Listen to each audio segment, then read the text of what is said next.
Assalamualaikum warahmatullahi wabarakatuh. Taqabbalallahu minna wa minkum. Selamat Hari Raya Idul Fitri 1442 Hijriah. Mohon maaf lahir dan batin bagi Bu Nurul dan juga teman-temanku semua.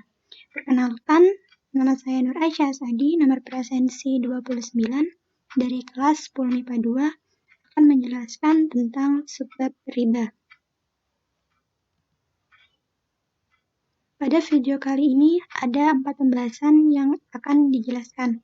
Yang pertama ada pengertian riba, yang kedua ada dalil tentang riba, yang ketiga macam-macam riba, dan yang keempat hikmah diharamkannya riba. Pengertian riba. Menurut bahasa, riba berasal dari bahasa Arab ziyadah, yang artinya tambahan.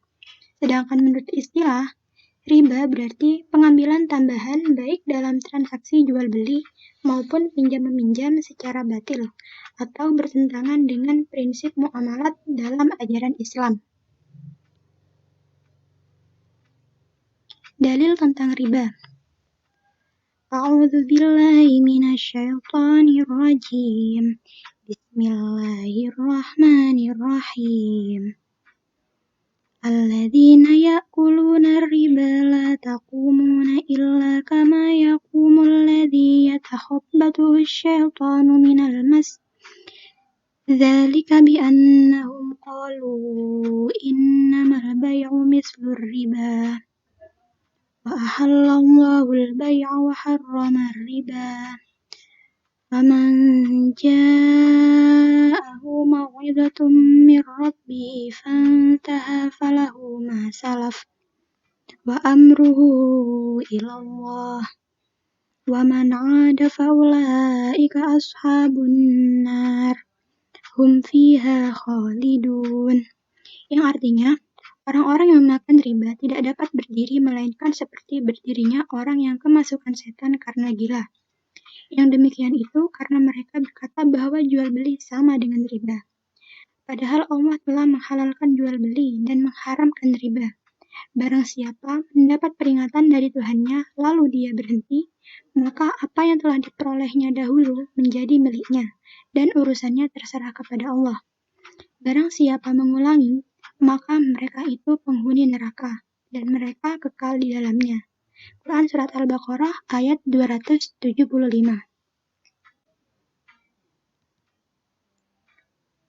Macam-macam riba. Yang pertama ada riba fadli. Riba fadli yaitu riba dengan sebab tukar-menukar atau jual beli barang yang sejenis, tapi jumlah dan ukurannya berbeda.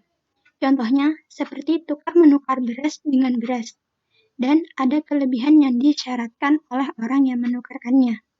Yang kedua ada riba nasi'ah. Riba nasi'ah yaitu mengambil keuntungan dari pinjam-meminjam atau tukar-menukar barang yang sejenis maupun yang tidak sejenis karena adanya keterlambatan waktu pembayaran, atau bisa juga disebabkan karena pembayaran yang ditangguhkan atau terdapat tempo waktunya. Contohnya seperti menjual 1 kilogram beras dengan harga 1,5 kilogram beras, tapi nanti itu bayarnya 2 bulan kemudian. Jadi kita beli 1 kilogram beras pada hari ini. Lalu kita itu pengen ngutang. Ngutangnya itu kita janji bayar 2 bulan kemudian.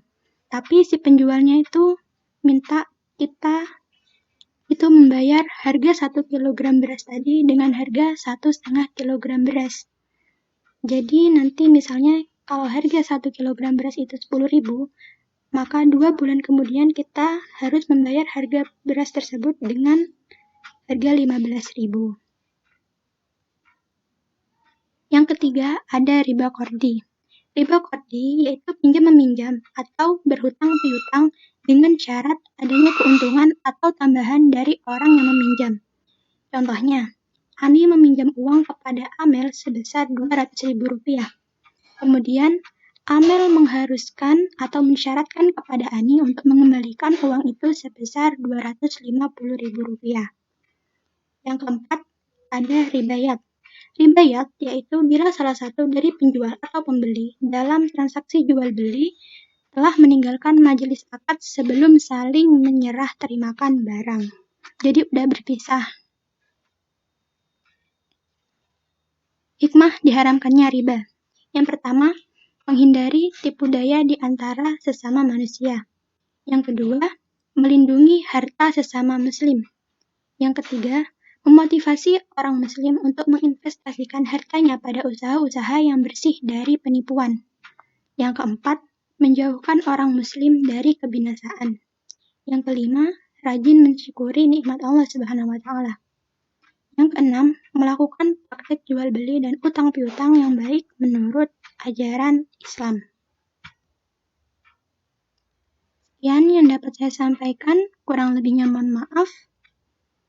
Wassalamualaikum warahmatullahi wabarakatuh.